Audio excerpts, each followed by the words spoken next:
Hello everybody, welcome back to another video with Lim Reviews. Now POCO just launched their brand new X4 GT, and I know a lot of you guys out there, if you are watching today's video, I'm sure you're quite familiar with the GT series from POCO. Now first and foremost, I have to start off by talking a little bit about the price, and the starting price has now jumped up a little bit. Whereas on the X3 GT from last year, it started at RM1299, but the same storage option is going for RM1499 with the new version.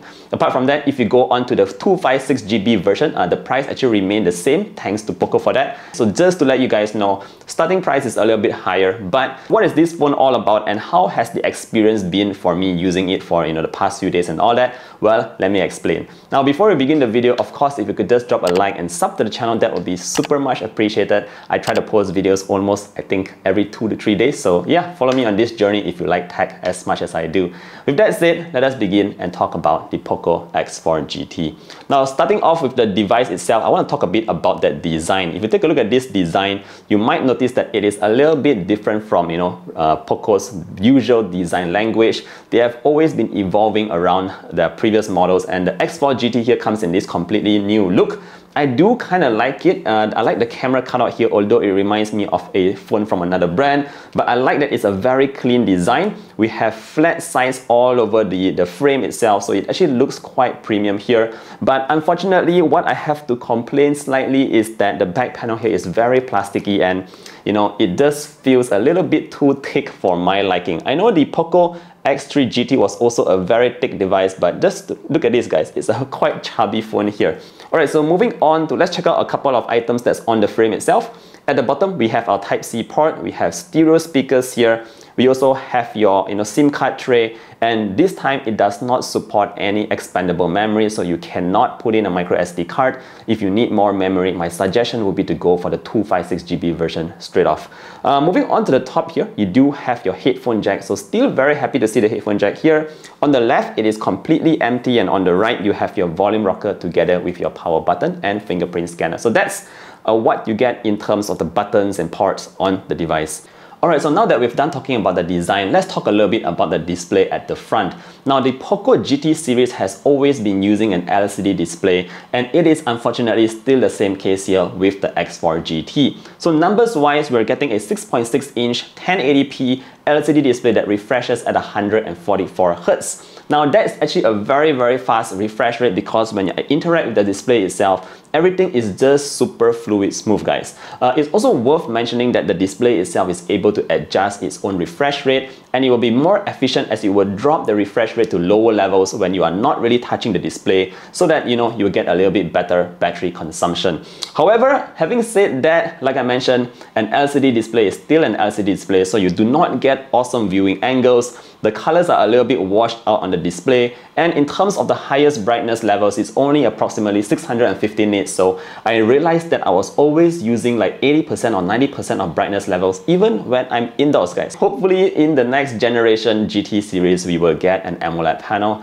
Once you use AMOLED, you can't really go back to LCD. Alright, so let's move on and talk about something more interesting, and that is in terms of the processing power.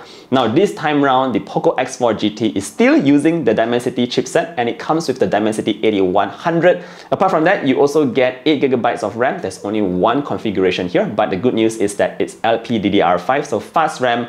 Storage wise, you get UFS 3.1 storage, and again, there is no support for expandable memory. Alright, so let's talk a bit about gaming. So how did gaming really feel like on the POCO X4 GT?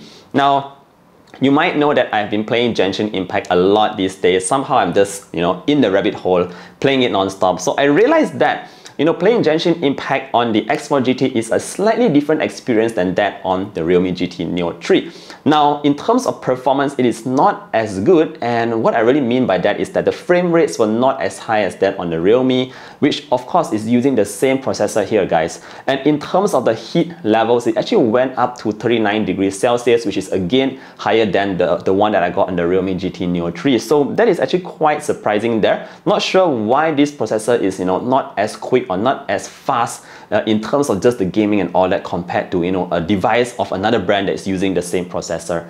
Well, apart from that, I must also mention that playing Mobile Legends, the good news here is that it's able to support one of the best frame rates as well as graphics, but that game doesn't really eat up a lot of graphics, so the bottom line is you can run that game very smoothly. One thing about Genshin Impact again is that I noticed that battery life here was actually quite good. So after playing half an hour of Genshin Impact, I noticed that the battery life only dropped by 10%. So if you are a Genshin Impact player, this is something that you should take note of. Alright, so talking about day-to-day use, how does it feel like to use on the daily? Well, the Dimensity 8100 again is a very powerful chipset, and I personally find that I have no issues here whatsoever, launching applications, going through my social media, browsing the internet. It doesn't lag at all. Everything is very, very smooth, and apps just launch up very quickly. Another thing to point out here is that the phone itself is already running Android 12 out of the box, so that's also great. And yep, that's pretty much how the experience is on the POCO X4 GT. Again, for the price of 1,500 ringgit, comparing it to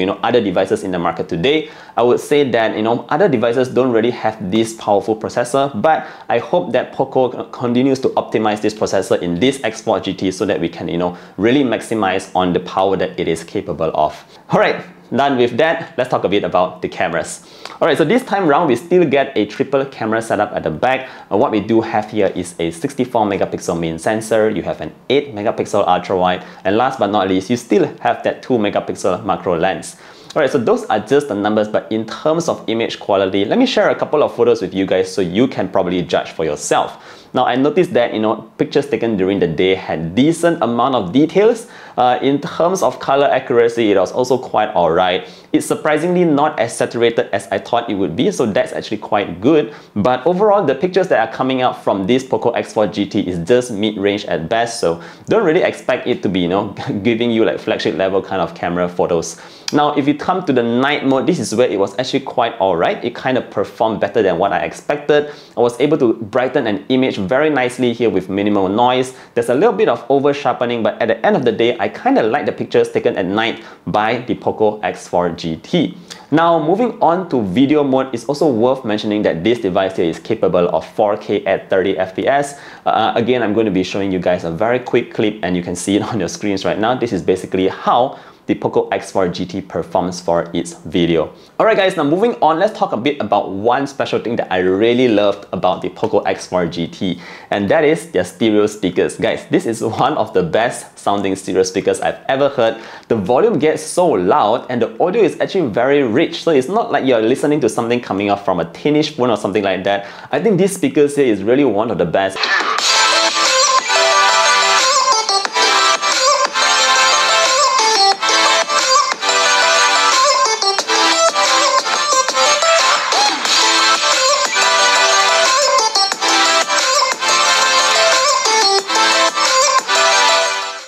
Alright, so last but not least, of course, battery life. Now, we do have a 5080 mAh battery in here, and that probably explains why it's a little bit thicker as well. Charging wise, it does 67 watts fast charge, and it goes from 0 to 100% in slightly more than 45 minutes. So overall, I would say that it's quite quick. Battery life wise, I've been getting decent amount of battery. Again, like I mentioned earlier on, the Dimensity 8100 is a very efficient processor, so you will be able to get very prolonged hours of battery life on the X4 GT. Alright guys, that's basically my experience with this X4 GT. To sum it up real quick, I think it's quite a decent device here, although I do hope POCO optimizes the processor to give us even better performance. And secondly, I still can't really accept an LCD display today, especially since we are so spoiled with the AMOLED displays that come with those great viewing angles, awesome contrast levels. But if you are an LCD kind of person, well, I guess this is one of the best LCDs that you can get today. Having said that, again, if you want to check out the price, you have even more questions, feel free to leave a comment down below. I'll try my best to help you out as much as I can. And of course, don't forget to drop a like and sub to the channel. Thank you for staying all the way to the end, and I hope to see you guys in the next one. Stay safe, everybody. Bye.